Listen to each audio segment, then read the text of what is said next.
नमस्कार फ्रेंड्स, आपके अपने YouTube चैनल ज्ञान क्लासेस में आप लोगों का स्वागत है। आज का ये video science model question paper जो जैक के द्वारा जारी किया गया है उसके ऊपर होने वाला है। हमने इससे पहले इंग्लिश और मैथ्स का जो ऑब्जेक्टिव क्वेश्चन था उसका सॉल्यूशन हमने दे चुका है। अब आज हम लोग बात कर रहे हैं साइंस का। तो साइंस के जो ऑब्जेक्टिव क्वेश्चन है देखने में बहुत आसान लग रहा है और वास्तव में आसान ही है।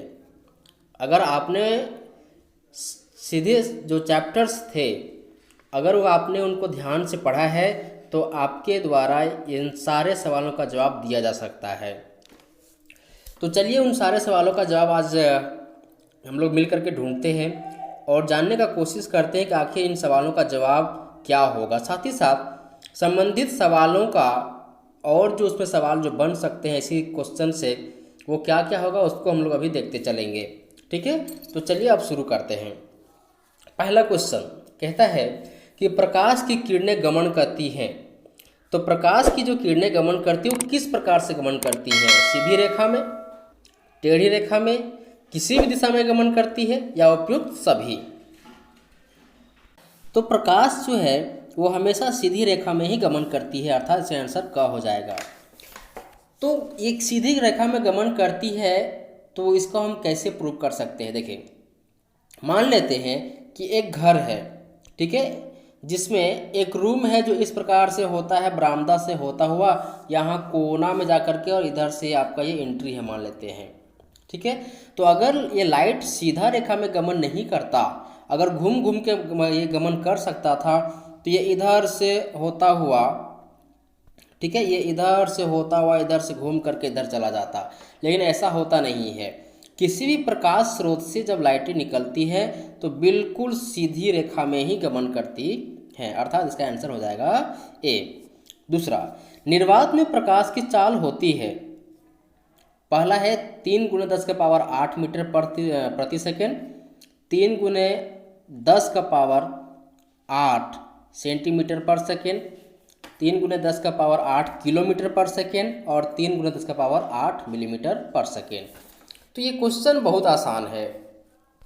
एक्चुअली यहाँ पे करने का कोशिश ये किया है कि आपको कंफ्यूज करने के लिए एक दे दिया है मीटर में।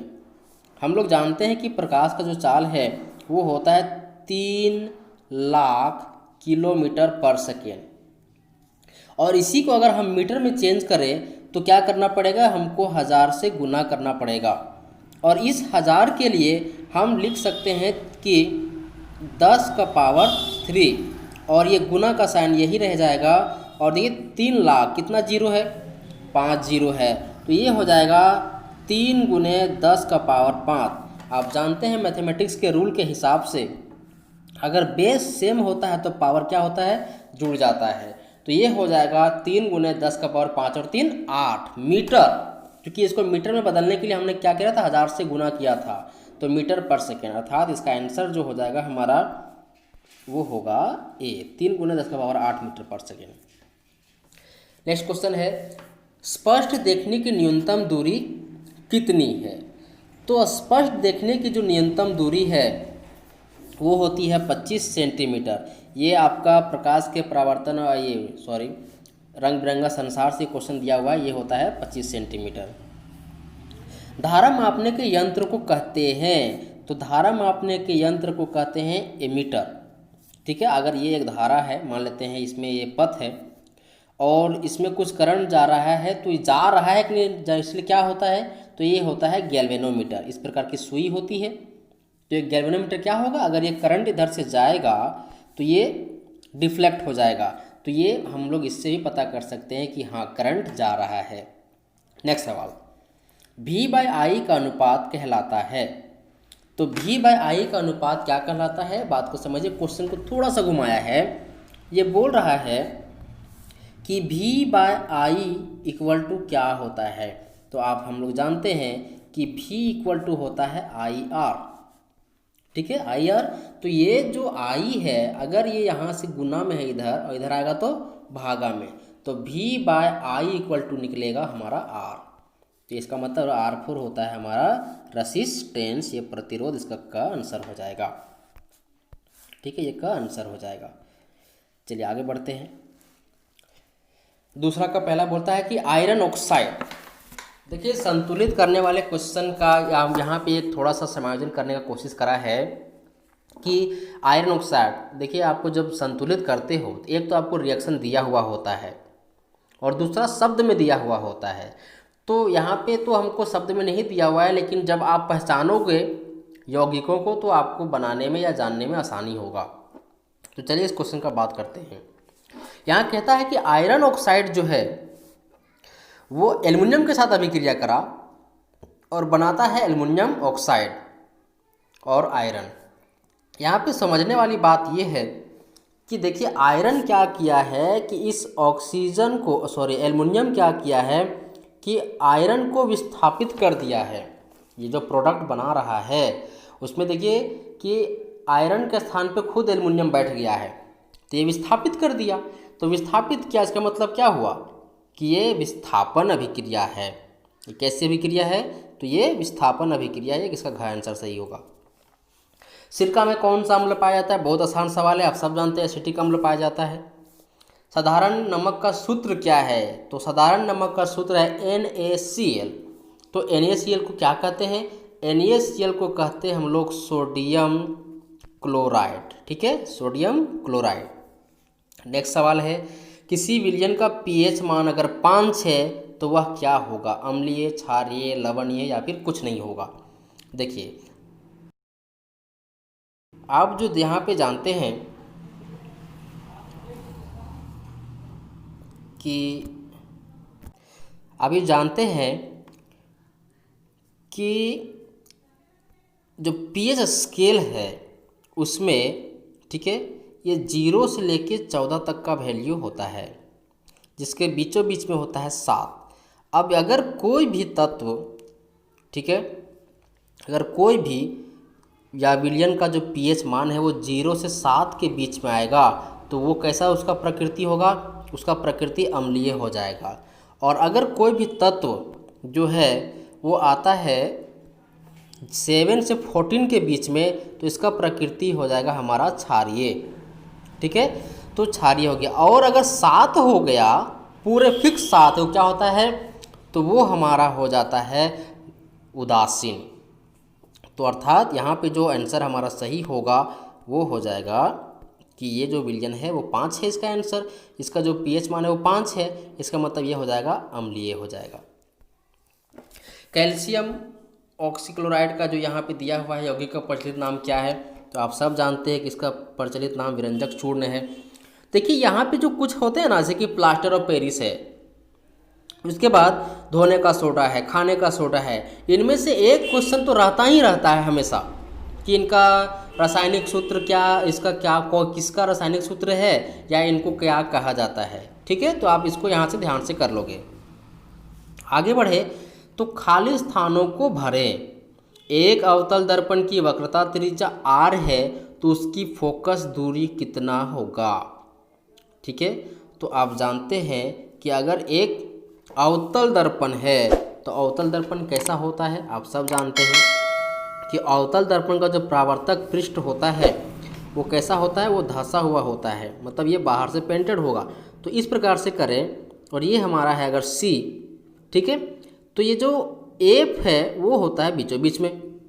ठीक है, इसका मतलब क्या हुआ कि केंद्र से परिधि तक की दूरी को हम लोग कहते हैं त्रिज्या। तो ये हो गया मेरा R। तो R इक्वल टू हमको क्या दिख रहा है कि ये जो 2F होगा, यहाँ से लेके यहाँ और यहाँ 2F को जोड़ करके एक R बनता है। अर्थात यहाँ पे निकल के आता है कि R इक्वल टू 2F। तो F इक्वल टू क्या हो जाएगा? ये इधर गुना में, ये आ जाएगा इधर भागा में, तो हो जाएगा R इक्वल R/2। तो करेक्ट ऑप्शन मेरा क्या निकल के आया कि F इक्वल टू R/2। ये आंसर हो जाएगा R/2। ठीक है, आवेश का एसआई मात्रक क्या है? आप सब जानते हैं कि आवेश का एसआई मात्रक जो कूलाम है। ठीक है, सी से नोट करते हैं। एल्किन का सामान्य सूत्र क्या है? देखिए यहाँ पे इस प्रकार के सवालों में याद रखिए कि अल्केन, अल्कीन और अल्काइन को जो अगर पूछता है तो उसका एक ट्रिक है। वो ट्रिक क्या है सो समझिएगा कि अगर अल्केन एन ग्रुप का बात करें तो होता है CnH2n+2, ठीक है। और अगर इन ग्रुप का बात करें, याद रहे इन ग्रुप का बात करें तो वो हो जाएगा CnH2n। ओके, ये जो 2 है वो हो जाता है ख़त्म। और अगर आइन ग्रुप का बात करें तो हो जाता है हमारा यहाँ पे केवल हो जाता है -2, ठीक है। दुगना से 2 कम, दुगना। और जहाँ पे n क्या है, देखिए n होता है number of carbon, number of carbon. Clear है। अब यहाँ पे एक क्वेश्चन और पूछता है, ठीक है, कि इनमें से किसमें द्विआबंध बनता है, किसमें त्रिआबंध बनता है। तो याद रखिए यहाँ पे इसमें जो है पहला जो था हमारा CnH2n+2 जो अल्केन ग्रुप का है, इसमें हमेशा सिंगल बॉन्ड बनता है। ये जो हमारा था अल्कीन ग्रुप का, इसमें हमेशा डबल बॉन्ड बनता है। और जो तीसरा था हमारा अल्काइन ग्रुप का, जिसमें हमेशा ट्रिपल बॉन्ड बनता है। याद रहेगा, त्रिआबंध, हिंदी में बोले तो द्विआबंध और त्रिआबंध बनता है। हाँ, तो हाँ बिल्कुल, यहाँ पे जो देखिए कि एन ग्रुप में हमेशा बनता है सिंगल बॉन्ड, इन ग्रुप में बनता है हमेशा डबल बॉन्ड, और आइन ग्रुप में हमेशा बनता है ट्रिपल बॉन्ड। क्लियर है। ओके, नेक्स्ट सवाल, अम्ल और क्षार के बीच की अभिक्रिया को कहते हैं। तो अम्ल और क्षार की अभिक्रिया जो होता है दोनों के बीच में, उसको हम लोग कहते हैं उदासीनीकरण अभिक्रिया। याद करिए कि हम लोग को जब पेट दर्द देता है तो जाके बड़ी आसानी से इनो खरीद लेते हैं। तो इनो जो है वो होता है क्षारीय। हमारा जो पेट दर्द देता है वो देता है अम्ल के कारण। जब अधिक अम्ल का स्रवण हमारा आमाशय करता है तो पेट में दर्द हो जाता है, तो हम लोग पीते हैं क्षार, और क्या कहते हैं कि 3 सेकंड में दर्द को समाप्त करें। बिल्कुल सामान्य सा यहाँ पे फॉर्मूला इनो की कंपनी ने इस्तेमाल करा, और उदासीनीकरण अभिक्रिया के माध्यम से इसने हमारे पेट के दर्द का इलाज ढूंढा, और आज बहुत अच्छा खासा अर्निंग कर रहा है। चलिए आगे बढ़ते हैं। आगे यहाँ पे जो 6 क्वेश्चन के बाद है वहाँ पे कुछ पूछा है कि प्रकाश के परिवर्तन के नियम लिखें, अवतल दर्पण के किन्हीं 2 उपयोग लिखें। देखिए अब यहाँ पे हम लोग केवल ऑब्जेक्टिव क्वेश्चन को कर रहे हैं। अगर आपको इन सारे सवालों का जवाब चाहिए, ठीक है, जो यहाँ पे 6, 7 में है, 8 में है, 9 में है, 10 में है, तो अगर इनका भी आपको सॉल्यूशन चाहिए तो हमें कमेंट बॉक्स में बताइए कि यस हमको इसका भी सॉल्यूशन चाहिए।